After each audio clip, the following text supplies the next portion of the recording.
Hi, I'm Rachel Lancaster, and this is the Magnificent Midlife Podcast. This is where we celebrate women in midlife and beyond. We challenge the status quo and bash those negative stereotypes about being an older woman. We're not over the hill at 40, 50, 60. We're just getting started, and the world needs us now more than ever. I'll be talking all things midlife and sharing some fabulous stories of amazing women doing very cool stuff. Now's our time. Today I'm talking to Nicole Christina, who is a psychotherapist and host of the Zestful Aging Podcast, which is listened to in no less than 88 countries, which I think is quite remarkable. So welcome, Nicole. Thank you. Congratulations on your amazing podcast. Thank you so much. I'm as surprised as everybody is when we find a new country. You know, we look at our analytics and we have to look it up because the codes are a little funky, like CZ. You're like, oh, is it Czechoslovakia or is it? And sometimes they bear no reference at all to the code, and that's really fun. And I'm really honored. It's amazing. So how long has your podcast been going? Almost 2 years to the date, roughly like 2 years and 1 month. And it has brought me so much joy, and we can talk more about that. But I find that talking to people about their podcasts is almost like talking about their children. You know, most of us have such pride and delight and ownership, and I adore podcasting, and I feel really lucky to be able to do it. It's quite remarkable, isn't it? I mean, I feel like you're my big sister, you know, and I'm just sort of coming up behind. Oh my goodness. Because I've been going for a year, but as you say, I absolutely love it, and I'm very proud of it. Yeah, as you say, this is something that I think I'm perhaps even most proud of anything that I've created in my life, because I often say that I've not really prioritized creativity. And yet by doing this and by being creative and creating something, that's given me enormous joy. And, you know, the other thing that I totally agree with you, the other piece of it is in these really deeply troubled times, and this was before COVID, it really provided a balance for me because I've met such incredibly lovely people, many of them in your country, because I think the UK is ahead of the US in facing some of the issues of aging and ageism. And I just feel like there are these little bright stars now in my life, and some of us have kept in touch, and I feel like it's provided such a counterbalance to the darkness and some of the how shall I say politely, some of the thoughts and the environment that in the US we are living with. Yeah, I know. I'm going to get onto that in a bit, actually. Please do. But yeah, I'm going to go straight for the jugular. Go ahead. As I do. That's fine. But first of all, before I go for the jugular, I thought I'd ask, what does zestful aging mean to you? Zestful aging is, in my mind, there's this really fine balance, and that is as we age, there's loss. And I don't want to pretend that there are not pieces of this that are difficult. I was just FaceTiming with a good friend of mine this morning, and I taught her how to knit about, I want to say 30 years ago. And she was, if anyone could be like a rabid knitter, she always was knitting.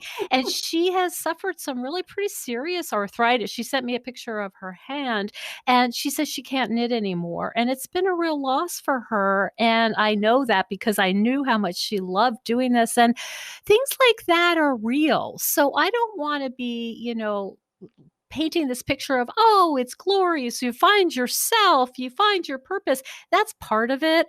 But there's also loss and accepting that, you know, I'm not as fast as I used to be. I don't have the endurance. And so for me, zestful aging is facing the reality which includes grief and loss, but choosing to focus on the things that are delightful at this stage, that are magnificent, that I have some more freedom, that I get to do things I've never done before. And so it's like acknowledging this fine line, but choosing to really, in a disciplined way, to look at, but what do I get to do? And one of them is, as you said, the podcast is, it's really, I can't underscore enough how it has enriched my life and made me, I think, a better person. And um uh, smarter isn't exactly the right word, but maybe more worldly in understanding what's going on with people my age and older all around the world and how they're contributing to humankind. I think it's exactly that, isn't it? It broadens our horizons, and Mm, as long as we remain curious about the world, then that, I think, is very much part of zestful aging, isn't it? Is remaining curious and interested and interesting.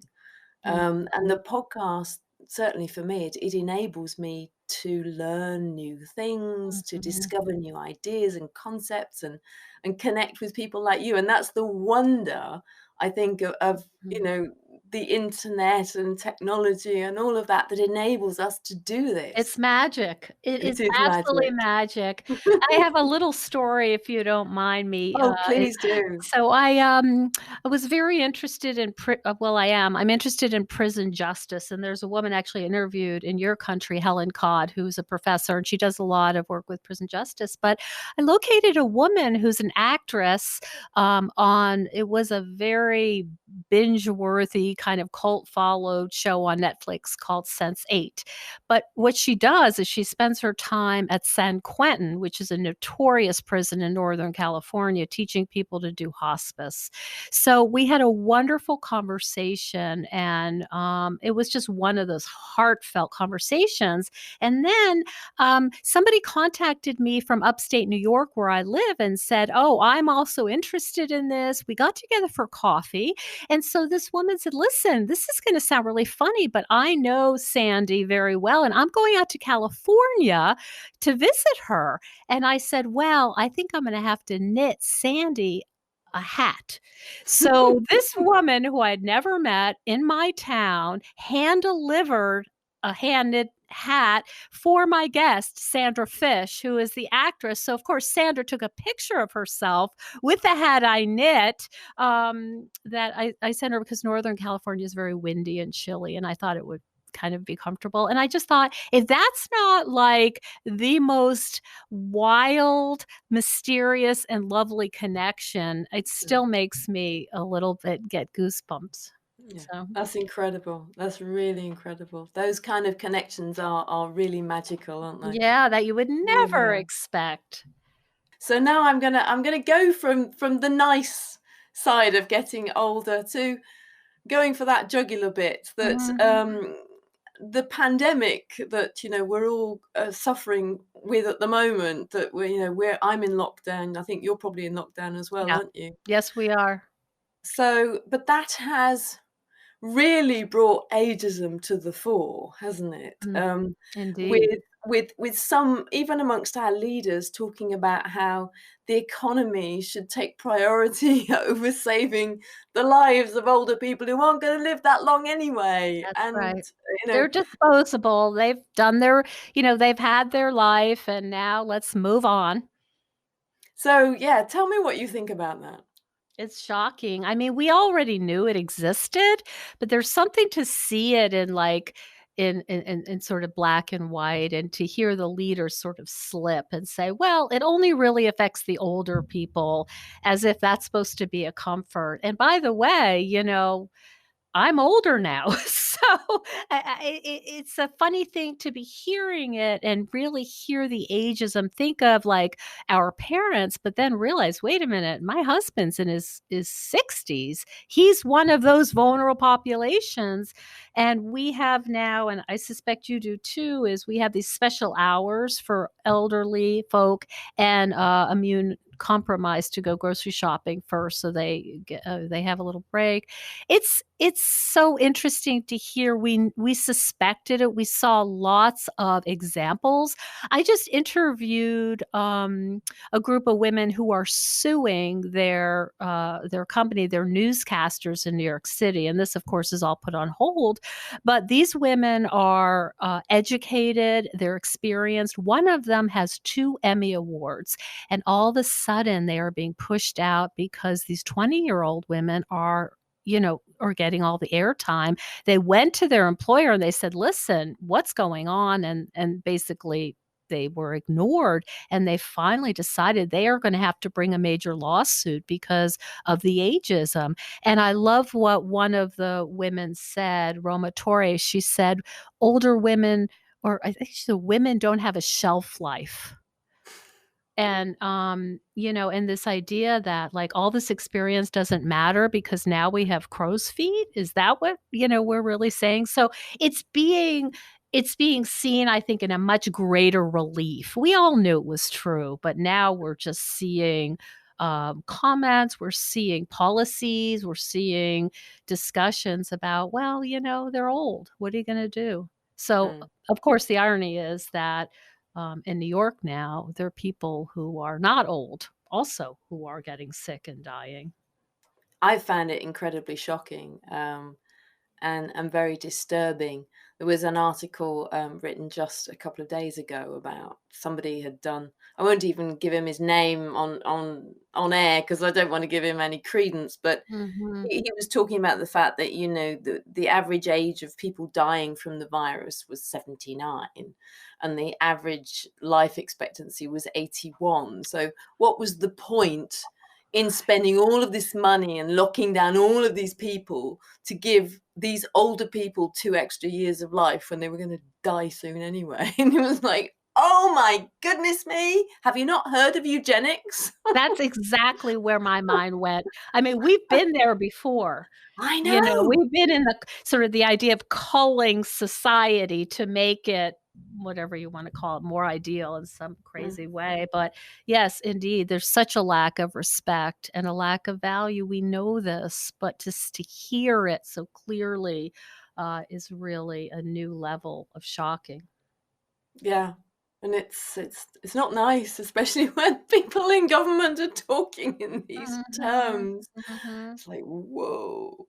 Yep, So, ugly. anyway, yeah, it's very ugly. Very, very ugly. We're used to that here. We every day when we think it can't get uglier, it gets uglier. It's quite a marvel to watch this man, and at his press conferences, and it's as a clinician, I can understand it, and I know he's damaged, and I you don't get that way if you've got a healthy sense of self, but boy, it's just how do we go lower? Just wait a day and we'll find out.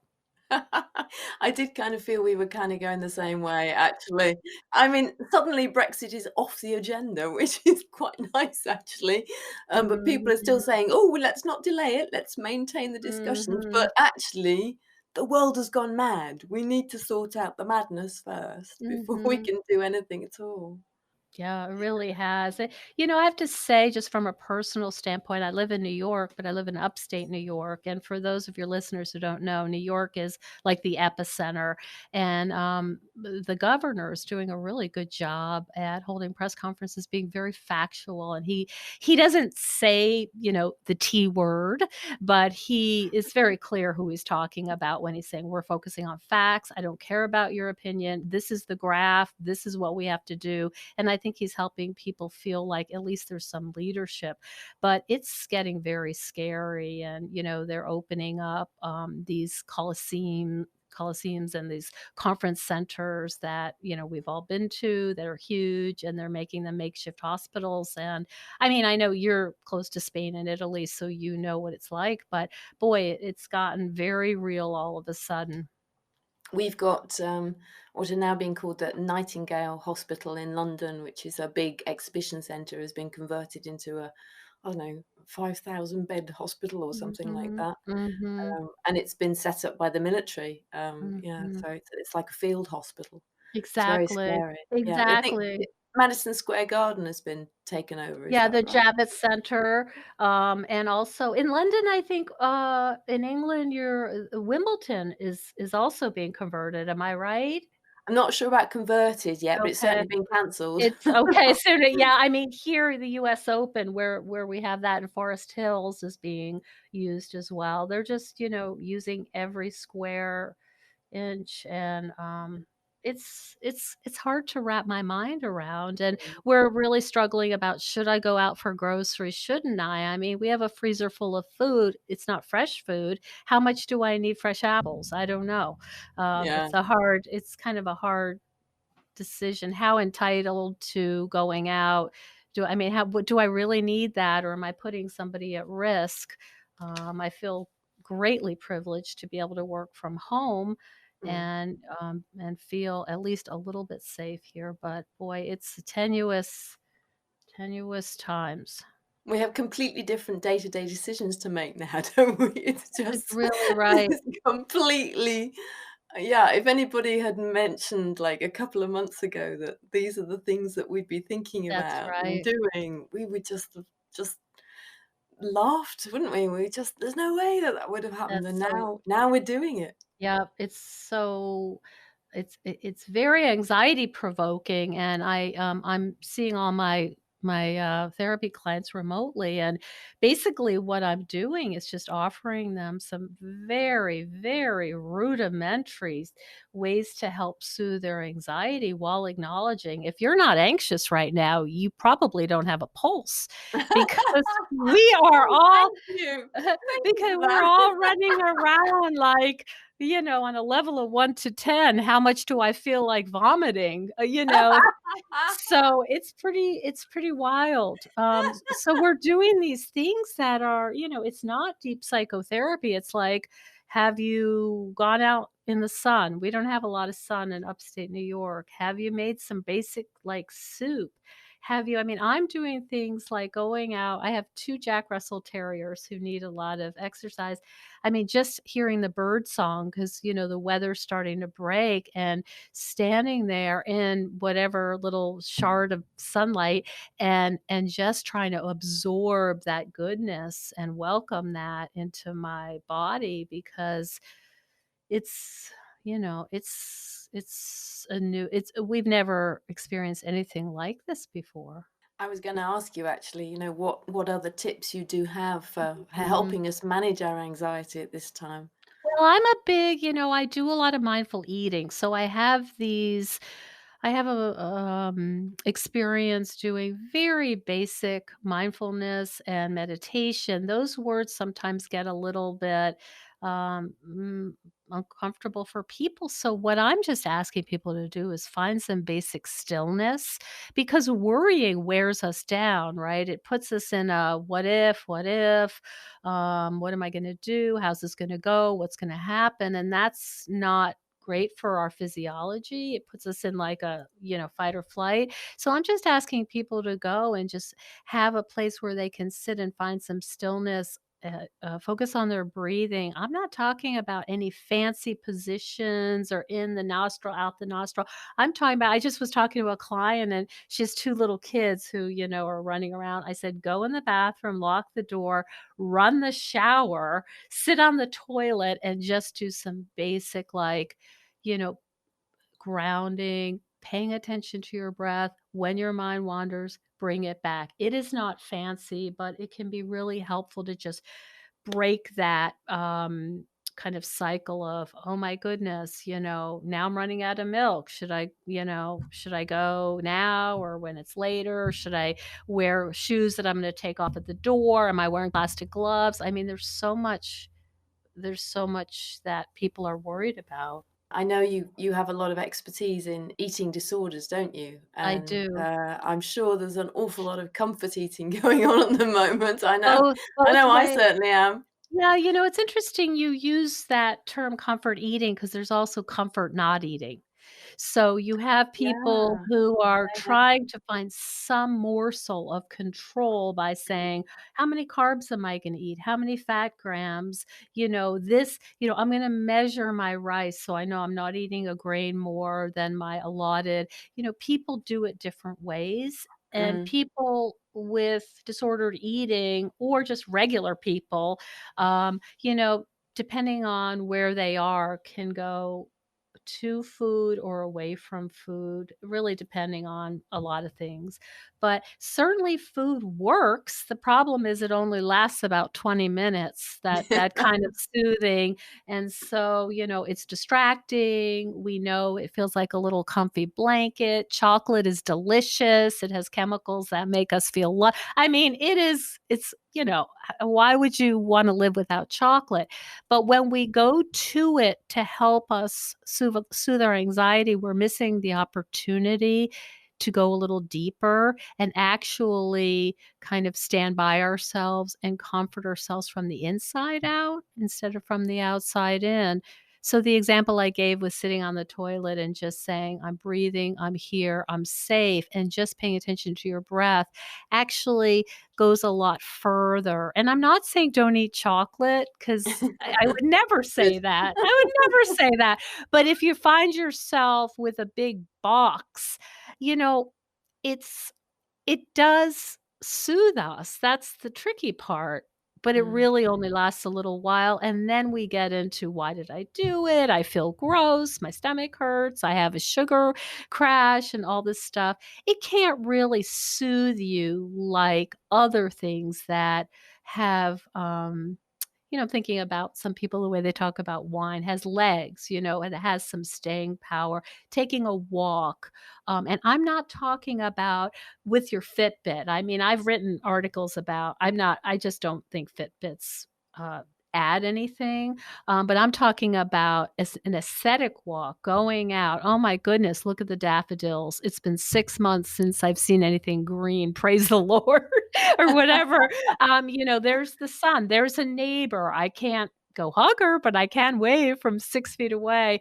Yeah. So, what nourishes you? I find, like, making myself a simple meal and focusing on, what I'm putting in there, the vegetables, these kind of things. I'm a huge knitter, and, I've been doing Instagrams like, "Yet again, knitting has saved my life," because it's very rhythmic, and I do it I usually have a knitting group, which we can't meet anymore, so some of us are doing it virtually. So, it's very much like basic comfort measures, and if you're sleeping a little later, who cares? If you wanna put on your most cozy, fleece with pills on it, who cares? If you don't wanna, I mean, it's fine. We're in a pandemic. You Yeah. don't you don't have you don't have to look your best. There's been quite a movement over here that I've noticed on social media about women who ditched their bras. They're I not. saw it, It's I like, love we're that. staying home. Why do we need a bra? We Why? You don't will need never one of w those. yeah, once you don't have one, why would you ever go back? And same with, like, I've never worn pantyhose, but some people do. That's gotta have been invented by a man, I don't know, but, yeah, I'm all about, wearing and, because my work is remote, I'm usually wearing sweatpants and then something a little nicer on top, like, I'm sure everybody is. Oh yeah, we just dress from the waist up That's from right, we that's right, that's so funny. certainly when we're on camera anyway. That's Yeah. right. That's the oldest trick in the book, I think. I know, exactly. So let's talk about something nice. Why did you start your podcast and what are you hoping to achieve with it? Oh, I love those questions. Well, I'd been a clinician, for 30 years, I still am, and I love my work, but I think, I guess I was in my 50s and I thought, I think there's something more for me. I've been doing this. I value it. I think I'm pretty decent at it, but I needed a new challenge.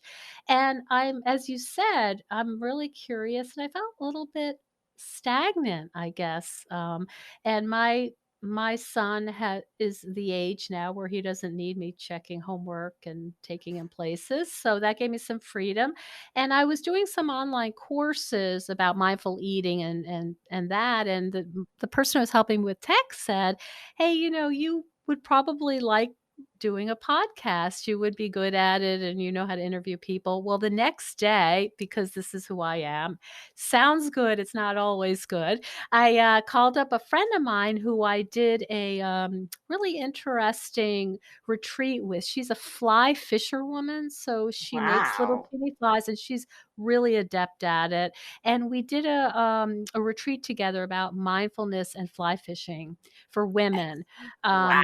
It was really I cool. love It that. was Sounds really cool. amazing. She had, done a lot of work with women who are breast cancer survivors, and that this was a relaxing and really wholesome activity. I mean, these fish live in beautiful places, so you're going in these streams, and there's nature and birdsong, and it's very rhythmic and Mm. beautiful. So I said, "Vicky, can I come over and interview you?"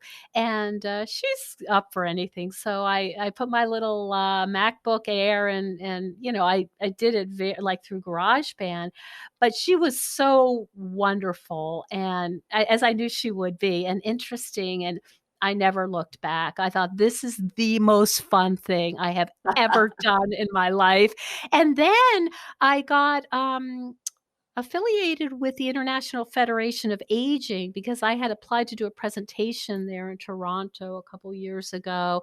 And then I met all these fantastic people all over. And I said, wait, whoa. I've got to do more of this. And they asked me to interview some of their presenters. And so now I'm talking to people in New Zealand, in the UK, in Australia. And it was like, it was just, I don't know, I know I'm repeating myself, it's just like it's just too fun, I can't stand it, and my editor said, "You have got to slow down, we have 20 people waiting to go up," and he said, "We're only doing 1 a week, you cannot interview 3 people a week, the math doesn't make sense," and I thought to myself, "Buddy, listen, you don't know, because if someone agrees, that's like an Ashton Applewhite or someone like an Adam Minter who wrote about, trash and thrifting and where our garbage goes, or an Action Nan who's in your country, or a Running Granny, or a Joe Mosley. I'm not gonna say, "Listen, let's talk in a few months." I'm gonna say, "This is gonna happen as soon as we can make it happen." I'm a little better now. I'm not as like, um, I I am a little more patient, but I used to be, I think it's like you start out and you think you're gonna run out of people. I think I finally learned now that I'm not gonna run out because there's so many zestful agers. Yeah, yeah.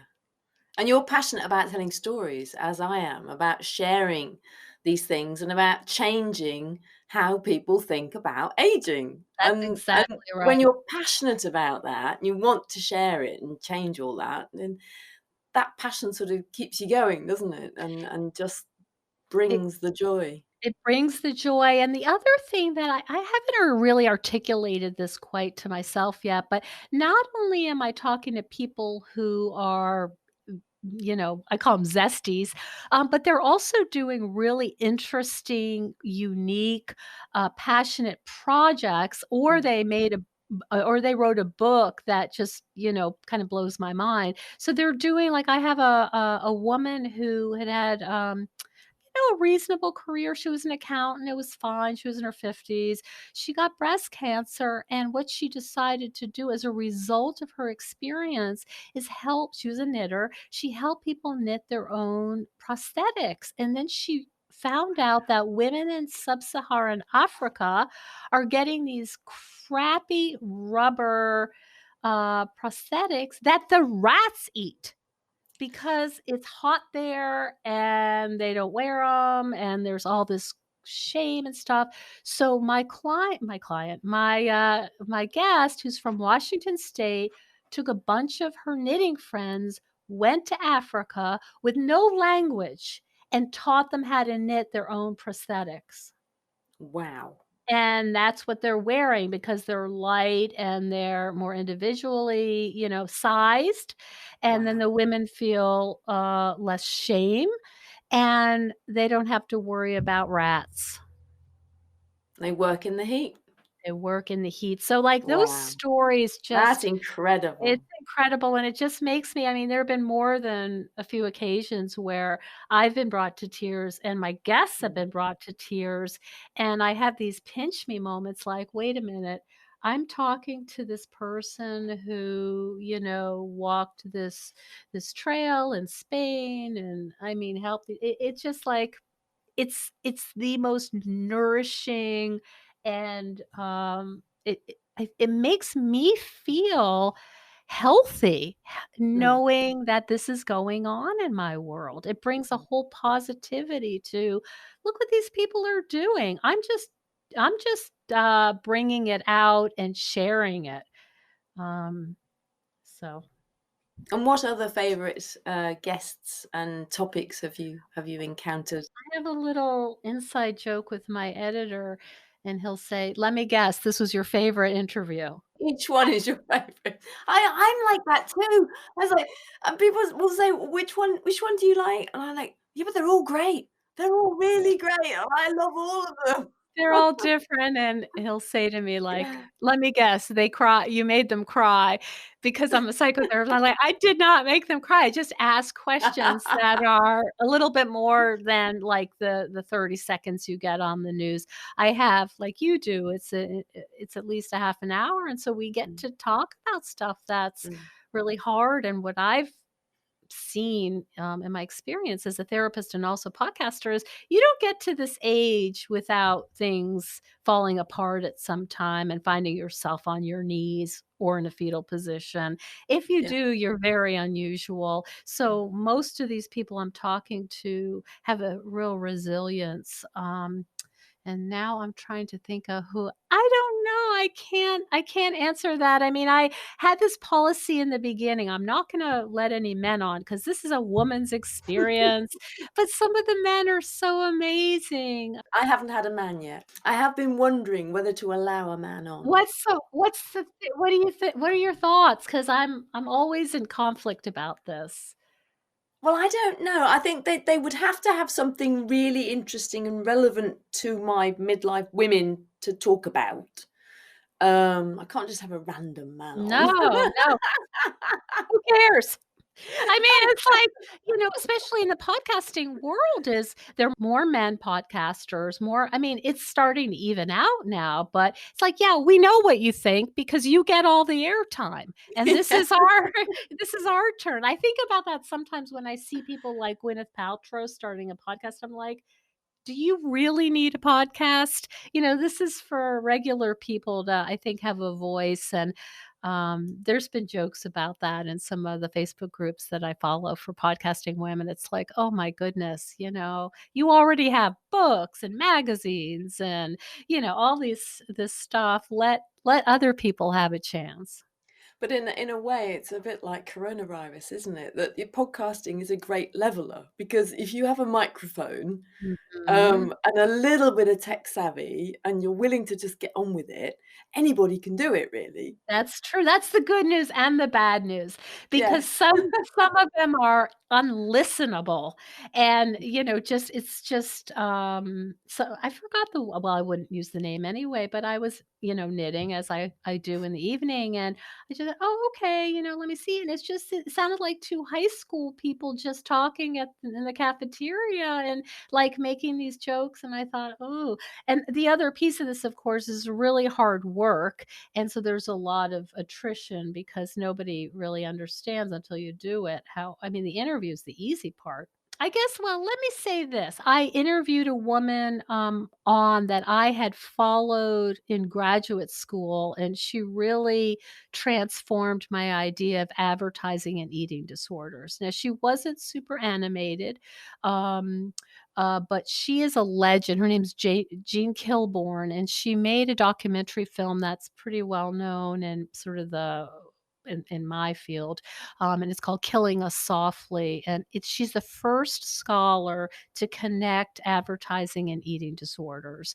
And so to talk to her was, you said is like, I'm a big sister. She was like the grandmother that brought me up, and she wasn't animated, but I just kept saying, I am speaking to Jean Kilborn, and I really had this moment of, you know, I never would have imagined I would be fortunate enough to talk to her, and she really did shape how I understand culture and how women Mm. see themselves. Yeah, and Yeah. that's very exciting, isn't it? But you are also, you're able to bring her story to a whole new audience, Yeah. aren't you? Yeah, I try. Yeah. It's always something that we're striving for is you can have the best podcast, but if no one's listening, it doesn't matter. So part of this venture is how do I reach more people and how do I provide something that's useful to them? I want them to feel entertained, but educated n- um, and inspired. Mm, So, you know, that's tricky, I think. I think mm, it's tricky, and um, some of the people who have asked to be on the podcast, don't don't meet that, and it's always a little bit of a dance because I want mine to be thoughtful, but sometimes it can be a little too intense because of, mm, facing mortality. What do mm. we do about, what do we think about green burial, and at one point I joked that my podcast should be called Deathful Aging because it was all about, it was all about facing death. It was doing, directives. It was 5 wishes and Mm, how do you tell people what you need? It was mm, this, woman also in the UK does these beautiful cards trying to get people who are older to talk about their lives and get to mm. know them. And then, so it was very much about, and it was also winter. So maybe that was where my, like everything felt dead. So there's always this balance, and then do you want to bring someone on that's just silly and light? Maybe. I don't know. I'm still trying to figure it out. I certainly get the impression that, and I know I don't, but I don't think you do small talk either, do you? No, I don't know how to do that. And I'm not interested. Me No, neither. it's like, I'm a therapist. Small talk is like, "Okay, we got that out of the way. Let's get to the real yeah. stuff." Yeah, and some people don't wanna go any deeper. I think that's the balance is I wanna bring people, to make it thought provoking, but it's uncomfortable. I interviewed several people from a really interesting group here called Alzheimer's Authors, and they're a lovely group of people who have all written books about their experience losing a loved one to Alzheimer's or dementia. And their stories were fantastic. One woman was also going through her own infertility. So as she was having miscarriage after miscarriage, her mom was failing. And so she writes these beautiful book about this, but it's heavy. I mean, it's like tragedy on tragedy. And I want to bring that out, but I also recognize that people need a break as well. So that's what I'm trying to figure out, and I still haven't figured it out.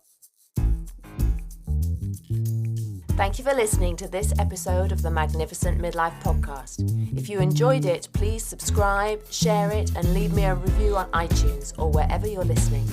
You can find out more information about this episode in the show notes at magnificentmidlife.com. That's also where you'll find strategies, support, and resources to help make your midlife magnificent. Why not sign up for a midlife breakthrough call with me to get clarity on how to make the most of your next chapter? Don't get stuck in what can sometimes be the messy middle. Help me change the world, one magnificent midlife woman at a time.